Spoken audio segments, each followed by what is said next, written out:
Good morning, students. I am Renu Kamal, Science Mistress, Government Senior Secondary Smart School, Lambapind, District Jalandhar. Today we will discuss MCQs of Lesson 1 Crop Production and Management of Class 8th. ਬੱਚੇ ਇਹ question ਜਿਹੜੇ ਹੈ ਤੁਹਾਡੇ class ਲਈ ਤਾਂ important ਹੈ ਹੀ ਹੈ, ਤੁਹਾਡੇ ਪੈਸ ਪੇਪਰ, ਨੈਸ ਪੇਪਰ ਲਈ, NMMS ਲਈ ਵੀ ਇਹ ਬਹੁਤ ਤੁਹਾਡੇ ਲਈ ਹੈਲਪਫੁਲ ਹੋਣਗੇ। To make the food available to the large population, what measures should be taken? ਇੰਨੀ ਵੱਡੀ ਜਨਸੰਖਿਆ ਨੂੰ ਭੋਜਨ ਉਪਲਬਧ ਕਰਵਾਉਣ ਲਈ ਸਾਨੂੰ ਕੀ ਕਰਨ ਦੀ ਲੋੜ ਹੈ? ਬੱਚੇ, ਰੈਗੂਲਰ ਫੂਡ ਪ੍ਰੋਡਕਸ਼ਨ, ਯੈਸ, ਲਗਾਤਾਰ ਉਤਪਾਦਨ ਜ਼ਰੂਰੀ ਹੈ। ਪ੍ਰੋਪਰ ਮੈਨੇਜਮੈਂਟ ਯਾਨੀ ਉਚਿਤ ਪ੍ਰਬੰਧਨ, ਉਹ ਵੀ ਜ਼ਰੂਰੀ ਹੈ। ਪ੍ਰੋਪਰ ਡਿਸਟ੍ਰੀਬਿਊਸ਼ਨ, ਸਹੀ ਵੰਡ ਪ੍ਰਣਾਲੀ, ਇਹ ਵੀ ਜ਼ਰੂਰੀ ਹੈ। ਇਹਦਾ ਮਤਲਬ answer will be all of above, ਉਪਰੋਕਤ ਸਾਰੇ। ਇਨ ਵਿਚ ਸੀਜ਼ਨ ਰਬੀ ਕ੍ਰੌਪਸ ਆਰ ਸੋਨ? ਰਬੀ ਦੀਆਂ ਫਸਲਾਂ ਕਿਹੜੀ ਰੁੱਤ ਵਿੱਚ ਉਗਾਈਆਂ ਜਾਂਦੀਆਂ ਹਨ? ਬੱਚੇ, ਸਾਨੂੰ ਪਤਾ ਹੀ ਆ ਕਿ ਰਬੀ ਦੀ ਫਸਲ ਜਿਹੜੀ ਹੈ ਉਹ ਹਾੜੀ ਦੀ ਫਸਲ ਹੈ ਔਰ ਇਹ ਸਰਦੀ ਦੀ ਰੁੱਤ ਯਾਨੀ ਵਿੰਟਰ ਸੀਜ਼ਨ ਵਿੱਚ ਉਗਾਈ ਜਾਂਦੀ ਹੈ। Paddy crop is classified as? ਝੋਨੇ ਦੀ ਫਸਲ ਨੂੰ ਫਸਲਾਂ ਦੀ ਕਿਸ ਵਰਗ ਵਿੱਚ ਰੱਖੋਗੇ? ਪੈਡੀ ਯਾਨੀ ਬੱਚੇ ਚਾਵਲ, ਠੀਕ ਹੈ। ਇਹ ਕਦੋਂ ਉਗਾਇਆ ਜਾਂਦਾ ਹੈ? ਝੋਨੇ ਦੀ ਫਸਲ ਕਦੋਂ ਉਗਾਈ ਜਾਂਦੀ ਹੈ? ਸਾਉਣ ਦੇ ਮਹੀਨੇ ਵਿੱਚ। ਔਰ ਸਾਉਣ ਦੇ ਮਹੀਨੇ ਵਾਲੀ ਫਸਲ ਜਿਹੜੀ ਆ ਉਹ ਕਿਹੜੀ ਹੁੰਦੀ ਹੈ? ਖਰੀਫ ਕ੍ਰੌਪ, ਖਰੀਫ ਦੀ ਫਸਲ। Which out of following is not considered as agriculture practice? ਹੇਠ ਲਿਖਿਆਂ ਵਿੱਚੋਂ ਕਿਹੜੀ ਖੇਤੀ ਪੱਧਤੀ ਨਹੀਂ ਹੈ? Sowing, irrigation, storage, transportation crop ਹੈ। ਬੱਚੇ ਦੇਖੋ, ਸੋਇੰਗ, ਇਰੀਗੇਸ਼ਨ ਔਰ ਸਟੋਰੇਜ, ਬੀਜ ਬੀਜਣਾ, ਸਿੰਚਾਈ ਤੇ ਭੰਡਾਰਨ, ਇਹ ਖੇਤੀ ਪੱਧਤੀਆਂ ਹੈ, ਐਗਰੀਕਲਚਰ ਪ੍ਰੈਕਟਿਸ ਹੈ, ਜਦਕਿ ਟਰਾਂਸਪੋਰਟੇਸ਼ਨ ਖੇਤੀ ਪੱਧਤੀ ਨਹੀਂ ਹੈ। ਆਸ਼ਾ's uncle is leveling the field before sowing the seeds. He is using one of the main tools for this purpose. What is the name of that agricultural tool? ਆਸ਼ਾ ਦੇ ਚਾਚਾ ਜੀ ਅੱਜ ਖੇਤ ਵਿੱਚ ਫਸਲ ਬੀਜਣ ਤੋਂ ਪਹਿਲਾਂ ਮਿੱਟੀ ਨੂੰ ਪੱਧਰਾ ਕਰ ਰਹੇ ਹਨ। ਇਸ ਕੰਮ ਲਈ ਉਹ ਇੱਕ ਔਜ਼ਾਰ ਦੀ ਵਰਤੋਂ ਕਰ ਰਹੇ ਹਨ। ਇਸ ਔਜ਼ਾਰ ਨੂੰ ਕੀ ਕਿਹਾ ਜਾਂਦਾ ਹੈ? ਸੋ ਆਨਸਰ ਬੱਚੇ, ਲੈਵਲਿੰਗ ਲਈ ਆਪਾਂ ਹਮੇਸ਼ਾ ਸੁਹਾਗਾ ਵਰਤਦੇ ਹਾਂ, ਜਿਹਨੂੰ ਇੰਗਲਿਸ਼ 'ਚ ਕਹਿੰਦੇ ਆ ਹੋ।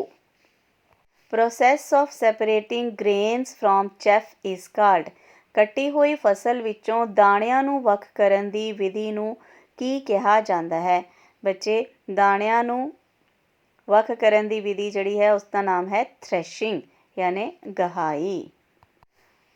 Harnam found land as very dry during tilling. What should he do to make it less hard before following?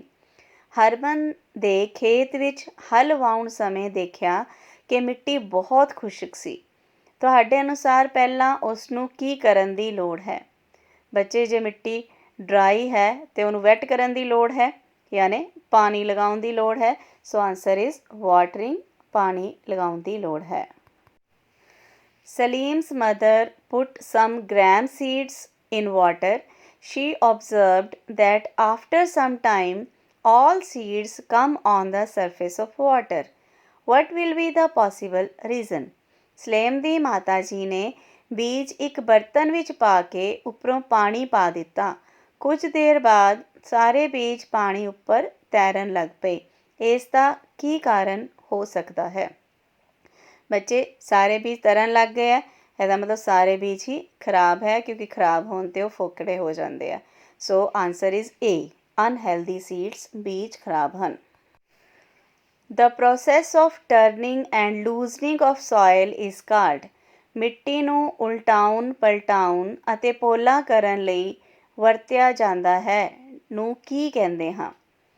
ਬੱਚੇ, ਪੋਲਾ ਕਰਨ ਲਈ ਪਲੋਇੰਗ ਯਾਨੀ ਹਲ ਚਲਾਉਂਦੇ ਹਾਂ ਆਪਾਂ ਖੇਤਾਂ ਦੇ ਵਿੱਚ, ਤਾਂ ਕਿ ਜਿਹੜੀ ਹੈ ਮਿੱਟੀ ਹੈ ਉਹ ਪੋਲੀ ਹੋ ਜਾਵੇ ਔਰ ਮਿੱਟੀ ਨੂੰ ਉਲਟਾਉਣ ਪੁਟਾਉਣ ਦਿੰਦੇ ਹਾਂ ਆਪਾਂ।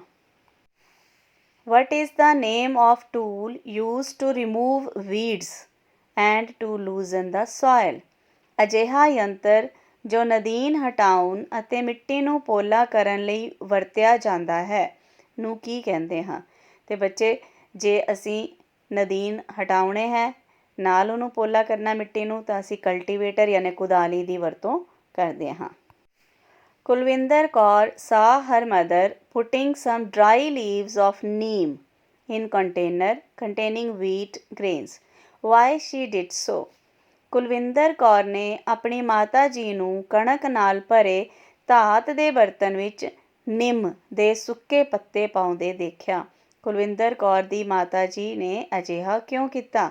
ਬੱਚੇ, ਨਿੰਮ ਹਮੇਸ਼ਾ ਸੂਖਮ ਜੀਵਾਂ ਤੋਂ ਸੁਰੱਖਿਆ ਕਰਦੇ ਆ, ਇਸ ਕਰਕੇ ਆਨਸਰ ਹੋਏਗਾ to protect it from infestation of microbes, ਯਾਨੀ ਕਣਕ ਸੂਖਮ ਜੀਵਾਂ ਤੋਂ ਸੁਰੱਖਿਅਤ ਰਹੇ, ਇਸ ਲਈ ਆਪਾਂ ਨਿੰਮ ਦੇ ਪੱਤਿਆਂ ਦਾ ਉਪਯੋਗ ਕਰਦੇ ਹਾਂ।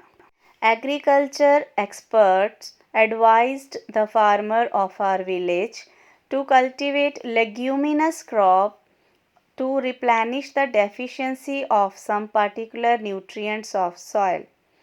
What is the name of that particular nutrients? ਖੇਤੀਬਾੜੀ ਮਾਹਿਰ ਨੇ ਸਾਡੇ ਪਿੰਡ ਦੇ ਕਿਸਾਨ ਨੂੰ ਆਪਣੇ ਖੇਤ ਵਿੱਚ ਫਲੀਦਾਰ ਫਸਲ ਉਗਾਉਣ ਦੀ ਸਲਾਹ ਦਿੱਤੀ ਤਾਂ ਜੋ ਮਿੱਟੀ ਵਿੱਚ ਕਿਸੇ ਖਾਸ ਤੱਤ ਦੀ ਪੂਰਤੀ ਹੋ ਸਕੇ। ਇਹ ਖਾਸ ਤੱਤ ਕਿਹੜਾ ਹੋ ਸਕਦਾ ਹੈ? ਬੱਚੇ, ਤੁਹਾਨੂੰ ਸਾਰਿਆਂ ਨੂੰ ਪਤਾ ਹੈ ਕਿ ਫਲੀਦਾਰ ਪੌਦਿਆਂ ਦੀ ਜੜ੍ਹਾਂ ਦੇ ਵਿੱਚ ਜੜ ਗੰਢਾਂ ਹੁੰਦੀਆਂ ਹਨ, ਰੂਟ ਨੋਡਿਊਲਸ ਹੁੰਦੇ ਆ ਉਹਨਾਂ ਦੇ ਰੂਟਸ ਦੇ ਵਿੱਚ, ਜਿਨ੍ਹਾਂ ਵਿੱਚ ਇੱਕ ਬੈਕਟੀਰੀਆ ਹੁੰਦਾ ਹੈ ਜਿਹਦਾ ਨਾਮ ਹੈ ਰਾਈਜ਼ੋਬੀਅਮ। ਔਰ ਰਾਈਜ਼ੋਬੀਅਮ ਕੀ ਕਰਦਾ ਹੈ? ਇਹ ਐਟਮੋਸਫੇਰਿਕ ਨਾਈਟ੍ਰੋਜਨ ਨੂੰ ਐਬਜ਼ੌਰਬ ਕਰਕੇ ਕੰਪਾਊਂਡ ਦੀ ਫਾਰਮ 'ਚ ਚੇਂਜ ਕਰਕੇ ਆਪਣੀ ਜੜ ਗੰਢਾਂ ਦੇ ਵਿੱਚ ਸਮਾ ਲੈਂਦਾ ਹੈ। ਇਸ ਕਰਕੇ ਆਪਾਂ ਆਨਸਰ ਸਾਡਾ ਜਿਹੜਾ ਹੈ ਉਹ ਕੀ ਹੋਏਗਾ? Nitrogen. Relative of Rahul resides in Rajasthan where scarcity of rain is observed. Which method of irrigation will be more effective in this situation? Rahul ਦੇ ਰਿਸ਼ਤੇਦਾਰ ਰਾਜਸਥਾਨ ਵਿੱਚ ਰਹਿੰਦੇ ਹਨ ਜਿੱਥੇ ਵਰਖਾ ਘੱਟ ਹੁੰਦੀ ਹੈ। ਰਾਹੁਲ ਦੇ ਰਿਸ਼ਤੇਦਾਰ ਨੂੰ ਸਿੰਚਾਈ ਦਾ ਕਿਹੜਾ ਆਧੁਨਿਕ ਢੰਗ ਵਰਤਣਾ ਚਾਹੀਦਾ ਹੈ? ਸੋ ਬੱਚੇ, ਰਾਜਸਥਾਨ ਜਾਂ ਜਿੱਥੇ ਘੱਟ ਵਰਖਾ ਹੋਵੇ ਉੱਥੇ ਸਪ੍ਰਿੰਕਲਰ ਸਿਸਟਮ ਔਰ ਡ੍ਰਿਪ ਸਿਸਟਮ ਦੋਵੇਂ ਹੀ ਬਹੁਤ ਵਧੀਆ ਉਪਰਾਲੇ ਹਨ, ਇਹਨਾਂ ਨੂੰ ਵਰਤਣਾ ਚਾਹੀਦਾ। So answer is both 1 and 2. Gurmeet found his father removing some unwanted plants from the main crop. What are these unwanted plants called? Gurmeet ਨੇ ਆਪਣੇ ਪਿਤਾ ਜੀ ਨੂੰ ਖੇਤ ਵਿੱਚੋਂ ਬੇਲੋੜੇ ਅਤੇ ਅਣਬੀਜੇ ਪੌਦਿਆਂ ਨੂੰ ਬਾਹਰ ਕੱਢਦੇ ਹੋਏ ਦੇਖਿਆ। ਅਜਿਹੇ ਬੇਲੋੜੇ ਪੌਦਿਆਂ ਨੂੰ ਕੀ ਕਹਿੰਦੇ ਹਨ? ਬੱਚੇ, ਬੇਲੋੜੇ ਪੌਦੇ ਜਿਹੜੇ ਹੈ ਉਹ ਨਦੀਨ ਹੁੰਦੇ ਆ ਔਰ ਨਦੀਨ ਨੂੰ ਇੰਗਲਿਸ਼ 'ਚ ਕੀ ਕਹਿੰਦੇ ਆ? Weeds. Which statement is wrong regarding chemical fertilizers? ਬੱਚੇ, chemical fertilizers are made up of carbonic compound, ਯਾਨੀ ਰਸਾਇਣਿਕ ਖਾਦਾਂ ਕਾਰਬਨਿਕ ਪਦਾਰਥਾਂ ਦੀਆਂ ਬਣੀਆਂ ਹੋਈਆਂ ਹੁੰਦੀਆਂ ਹਨ। ਇਹ ਬੱਚੇ ਗਲਤ ਹੈ ਕਿਉਂਕਿ ਉਹ ਅਕਾਰਬਨਿਕ ਪਦਾਰਥਾਂ ਦੀ ਬਣੀਆਂ ਹੁੰਦੀਆਂ ਹਨ, ਇਸ ਕਰਕੇ ਆਨਸਰ ਸਾਡਾ ਪਹਿਲਾਂ ਤਾਂ ਇਹੀ ਲੱਗ ਰਿਹਾ ਹੈ। ਬਾਕੀ ਰੀਡਿੰਗ ਕਰ ਲਈਏ। Chemical fertilisers R made in factories. ਹਾਂ, ਕੈਮੀਕਲ ਫਰਟੀਲਾਈਜ਼ਰ ਫੈਕਟਰੀ 'ਚ ਹੀ ਬਣਦੀਆਂ ਹੈ। Chemical fertilisers do not provide humus. ਇਹ ਵੀ ਠੀਕ ਹੈ ਕਿਉਂਕਿ ਹਿਊਮਸ ਨਹੀਂ ਪ੍ਰੋਵਾਈਡ ਕਰਦੇ, ਮੱਲੜ ਪ੍ਰਦਾਨ ਨਹੀਂ ਕਰਦੇ। Chemical fertilizers contain mainly nitrogen, phosphorus and ਪੋਟੈਸ਼ੀਅਮ।